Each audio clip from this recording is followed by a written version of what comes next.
Shalom, damai di hati.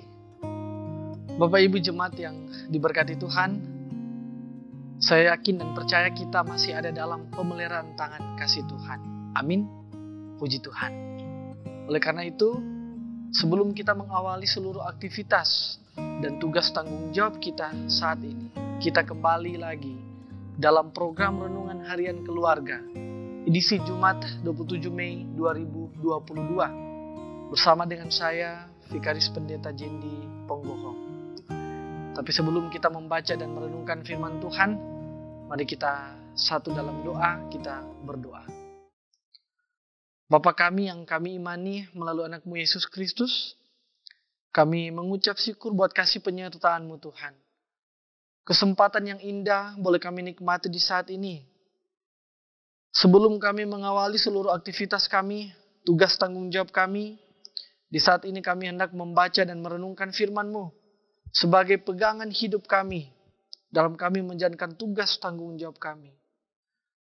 Roh hikmat kebijaksanaan selalu kami harapkan daripada Engkau, agar kiranya firman-Mu ini dapat kami mengerti, pahami. Terlebih lagi kami bukan hanya sekedar menjadi pendengar, tapi kami mampu melaksanakan apa yang menjadi maksud daripada firman-Mu. Hanya di dalam nama Yesus kami sambut firman-Mu. Amin. Bapak Ibu Saudaraku, pembacaan kita di saat ini terambil dalam kitab Lukas pasal 24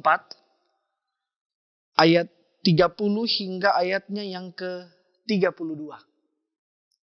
Lukas 24 ayat 30 hingga 32. Beginilah bunyi firman Tuhan.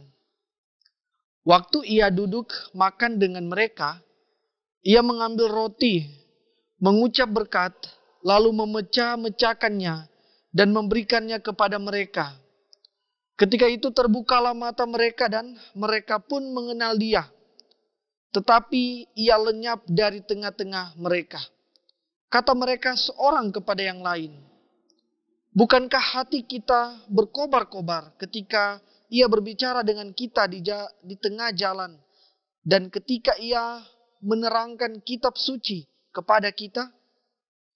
Demikian pembacaan kita yang diberkati, ialah kita yang dengan setia membaca dan merenungkan firman Tuhan. Tetapi yang lebih daripada itu, kita yang mewujud nyatakan apa yang Tuhan firmankan dalam kehidupan kita setiap hari. Bapak Ibu Saudaraku jemaat yang diberkati Tuhan, ada salam kasih dari Tuhan kita Yesus Kristus buat kita sekalian. Shalom, damai di hati. Perenungan kita di saat ini diberikan judul Perjumpaan membawa kesadaran. Bapak Ibu jemaatku, pasti topik hilangnya mayat Yesus menjadi perbincangan hangat. Paling tidak di kalangan para murid. Kleopas dan kawannya yang sedang dalam perjalanan ke Emmaus juga membicarakan hal itu. Selain kubur kosong yang merupakan bukti kebangkitan Yesus, mereka juga tahu berbagai perbuatan ajaib yang Yesus lakukan dan pengharapan mesianis yang pupus karena Yesus mati di salib. Sayangnya semuanya itu tidak membuat mereka mampu mengenali bahwa yang datang mendekati mereka adalah Yesus yang bangkit. Saudaraku, ketika ia duduk makan, mengambil roti, mengucapkan berkat, memecah-mecahkannya, dan memberikan kepada mereka, maka terbukalah mata kedua murid itu. Bisa kita lihat dalam ayatnya yang ke-30 hingga ayat 31. Mereka mengenali Yesus bukan dengan melihat tanda paku di pergelangan tangan, namun dengan melihat cara ia memecahkan roti. Apa yang Yesus lakukan di hadapan mereka berdua serupa dengan dua peristiwa besar yang pernah Yesus lakukan dahulu. Yang pertama, ketika Yesus memberi makan 5.000 orang. Dan yang kedua, ketika perjamuan malam berlangsung. Kemungkinan besar Kleopas dan temannya bukan saksi mata atas dua peristiwa itu. Namun mereka pasti sudah mendengar peristiwa itu dan percakapkan Yesus setelahnya.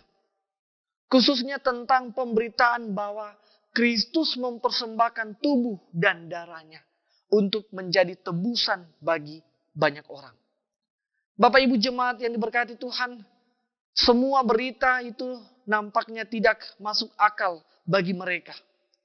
Bahkan setelah kematian Yesus sekalipun, baru ketika Yesus mengungkapkan bahwa perjanjian lama kaya akan nubuat, upacara keagamaan, dan lambang-lambang yang sebenarnya menunjuk kepada pengorbanan Mesias sebagai persembahan yang hidup.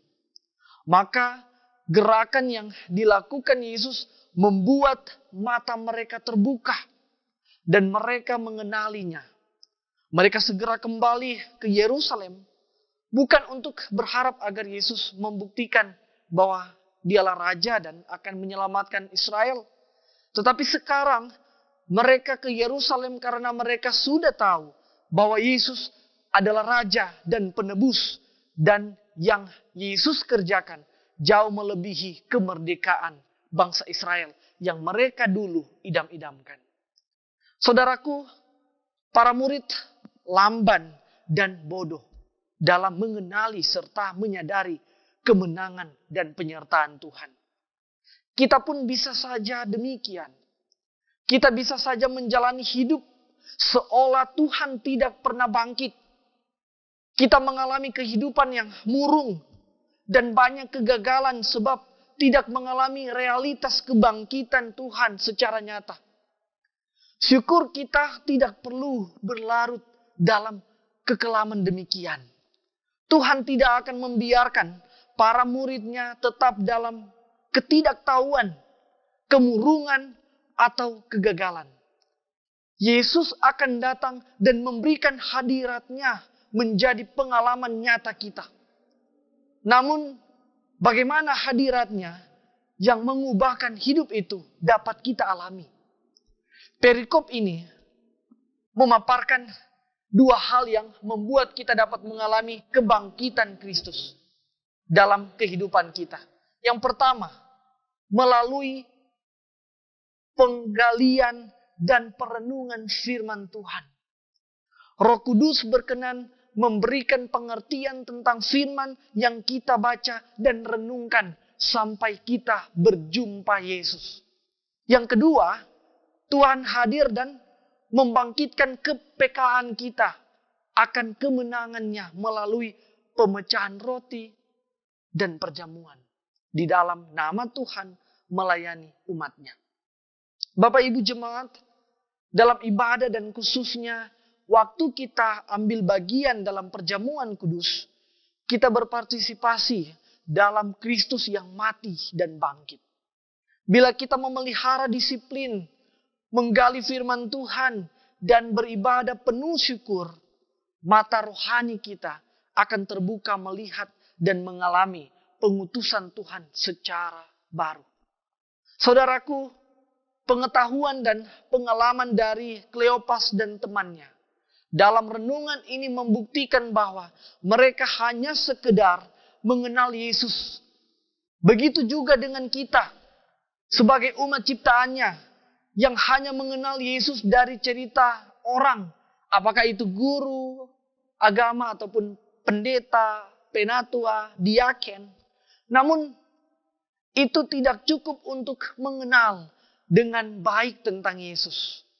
Pengenalan tentang Yesus bukan soal ilmu pengetahuan, tetapi soal perjumpaan secara pribadi dengan Yesus. Dalam kehidupan kita setiap hari, dengan cara mencari tahu kebenaran firman Allah yang ada di dalam Alkitab.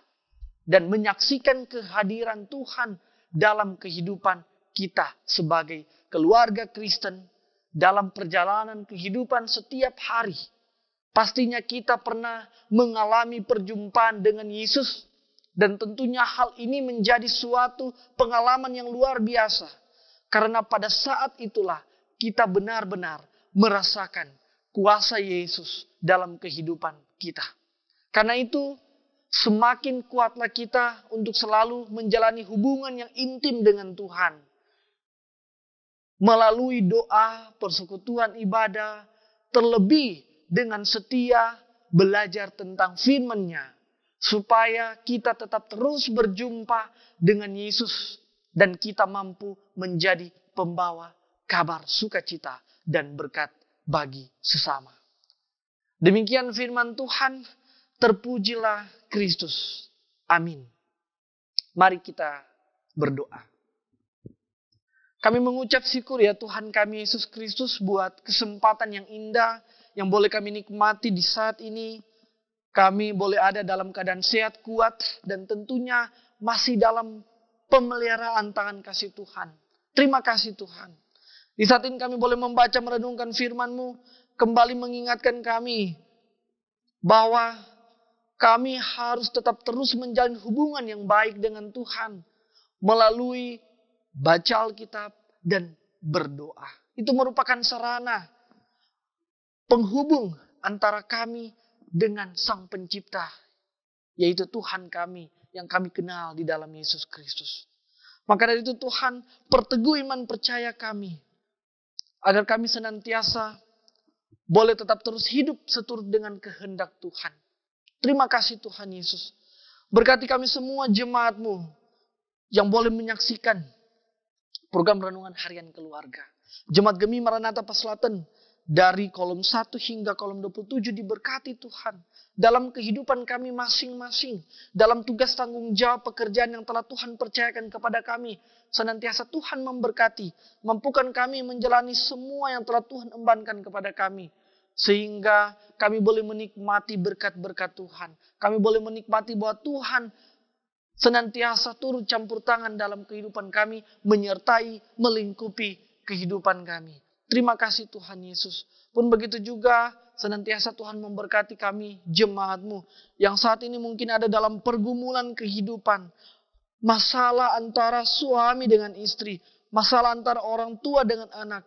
Mampukan kami Tuhan melewati pergumulan hidup ini. Terlebih lagi bagi anggota jemaat yang saat ini dalam pergumulan sakit. Senantiasa Tuhan hadir dalam kehidupan mereka. Tuhan menjamah tubuh jasmani mereka. Agar senantiasa mereka boleh memperoleh kesembuhan secara totalitas. Pemulihan yang hanya berasal daripada Tuhan. Makanan, minuman yang mereka konsumsi, obat-obatan yang mereka konsumsi, diberkati Tuhan. Agar mereka boleh memperoleh kesembuhan yang hanya berasal daripada Tuhan. Terima kasih Tuhan Yesus. Terima kasih. Seluruh kehidupan dan penghidupan jemaat-Mu. Jemaat Gemi Maranatha Paslaten, kami serahkan ke dalam tangan pengasihan Tuhan. Dari anak sekolah minggu sampai oma opa lansia, kini selalu diberkati Tuhan. Bapa di surga, pun begitu juga para pelayan-Mu yang telah Tuhan utus di tengah-tengah jemaat Gemi Maranatha Paslaten. Pelayan khusus yang ada, diaken, penatuah, dari kolom 1 hingga kolom 27, diberkati Tuhan. Semua perangkat pelayanan yang ada, diberkati Tuhan. Komisi, kelompok fungsional lansia, bahkan semua perangkat pelayanan diberkati Tuhan. Kostor pegawai gereja,